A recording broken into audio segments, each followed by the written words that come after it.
You need medication? You just need to try harder. I don't feel independent, like I'm relying on it.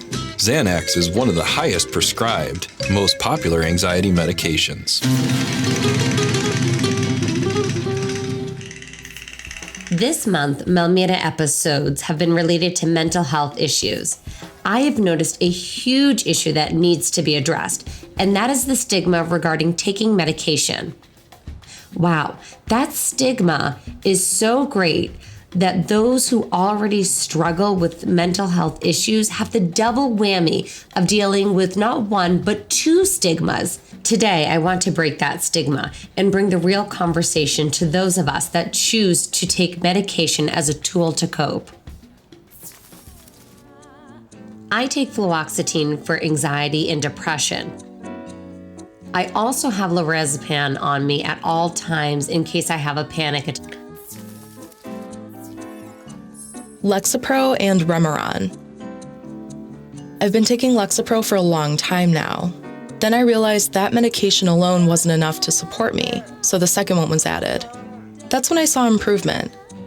Now that I'm in my 10th year, I'm noticing I need more support. So now I'm going through some tweaks and increasing dosage as well. That's the tricky part about medication. It's tough. Cymbalta, Adderall, and Trazodone, which is for sleeping. Adderall is for my ADHD to help me focus. Cymbalta is for my anxiety, depression, and pain. I used to take Ambien to sleep, but that changed last week because of new laws. I want to expand on it. But the main reasoning behind it is because when asleep, I am at a high risk of sleepwalking and sudden death. There's some controversy amongst doctors about that medication. I take Zoloft for anxiety and Xanax for panic attacks. They help me keep my persistent anxiety under control. Is it a cure? No. But it helps me get through the day without having to struggle. We are few of numerous people that take medication, but so many are still in hiding because they are ashamed of admitting that they take that medication. We see comments such as, "Oh, medication, you really don't need it. Try meditating. That's a healthier approach. Why would you resort to chemicals?" Please try not to think less or negatively of people who take medication. Don't think it means something is wrong up there. It can pull that person down. After working so hard to get counseling, therapy, medication, trying everything to get help and improve things for the better. Also, learning how to cope with managing their mental health. It can be difficult to accept, but I keep an open mind. I do understand certain mindsets out there, but I always try to take time to explain that it is necessary. And it's the individual's choice. You know, after you choose a certain path, you can always make adjustments. Really? I'm an open book. I'll just give you an answer if you ask. I'll give you an in-depth explanation. Often, I get feedback like, "You need to take medication? You just need to try harder. Be patient and it'll go away. Why are you putting all those chemicals in your system?" The list goes on, but I just have to deal with it. Some people who don't realize I take medication will make comments like, "I heard so-and-so is crazy. Taking medication? That poor, weak person." Wow. What people may not realize is that we have reasons for taking medication, or we have already tried to go off the medication.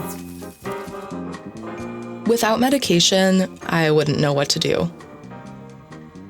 And yeah, it has its downfalls.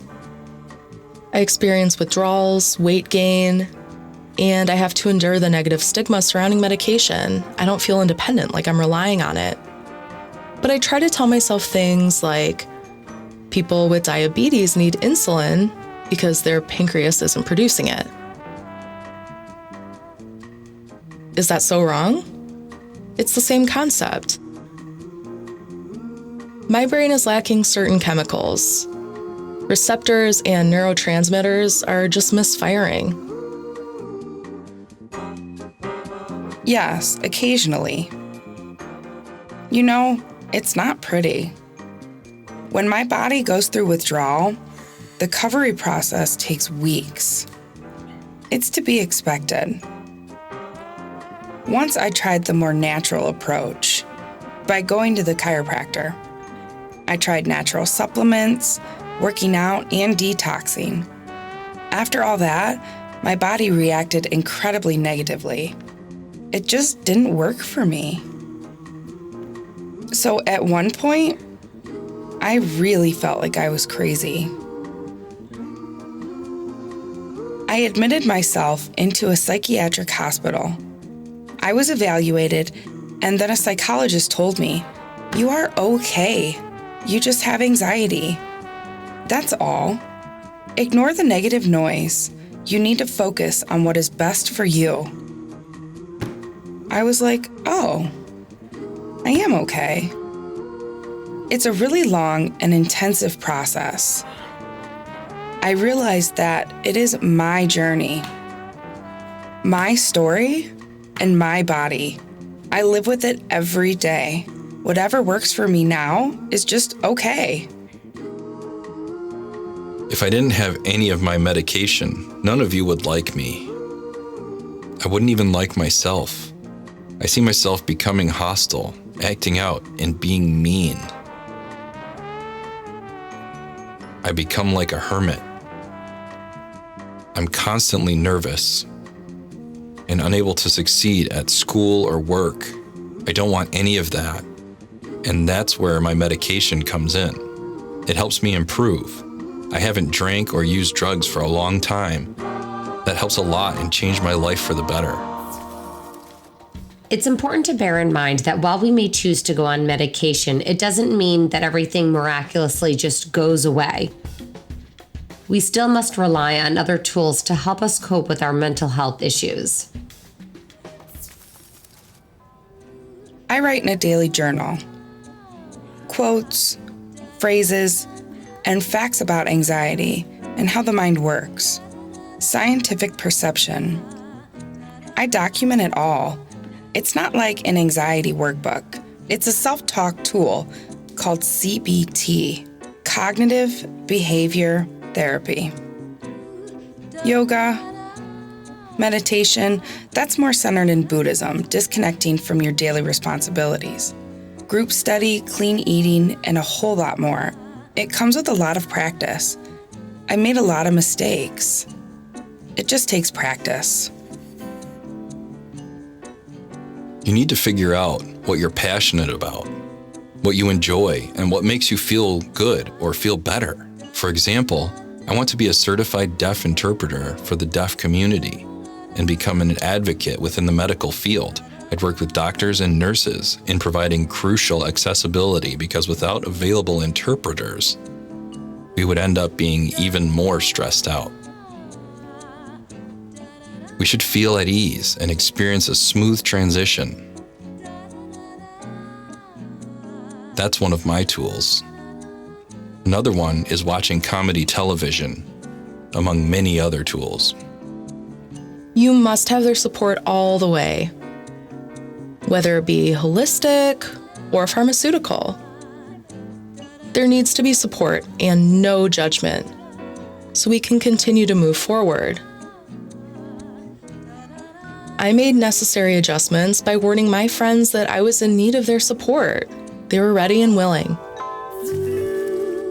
So, the stigma surrounding medication for mental health issues stem from both a lack of recognition of mental illnesses as legitimate medical conditions and a deep ignorance of how medications function and the effect that they have on people's lives. How can society combat this? More dialogue. More acceptance of opposing views. More research. More harmony between holistic and pharmaceutical medicine. Some people actually practice both approaches. I have one doctor that does both.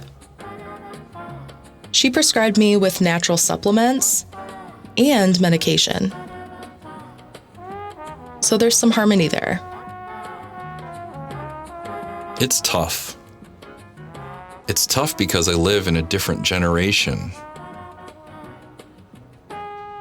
I was born in 1977, and during the 70s and 80s, suicide, for example, was considered a selfish act. Medication wasn't often prescribed, and it usually meant that you needed hospitalization. You had serious problems. Nowadays, it seems better. It's changed because there's a lot of stress, anxiety, concentration, and emotional issues out there. Medication will help. You can see how it's evolved through the generations. For me, it's tough. Because some medication can be very addictive. Some meds aren't addictive and have benefits, but others don't help as much. You have to be careful with what you take. For example, Xanax is one of the highest prescribed, most popular choice of anxiety medication there is. There's a dark side to it that can make things worse. I know I can't take it because for me, it can lead to suicidal tendencies. I don't want that, so I take Cymbalta, which helps for smoother progress. First, what is society? Society is full of people who consider themselves normal. But what is normal? We don't talk about certain things. We follow a certain standard and do what we're supposed to do. Are those people fearful? They really need to cherish realism. We need to talk more about our experiences and medication. How does it really work? Does that medication alone solve everything? Or does it make you completely disconnected? You need to understand how to administrate your medication, how everyone responds to certain medication, and the attitude behind people with these negative perceptions. How we present our perception of taking these medications, same with many circumstances. Presentation is key. Ultimately, whether you choose to take medication for mental health needs or not, there should never be any shame in getting the help that you need in order to live a fulfilling life. Let's end this shame now.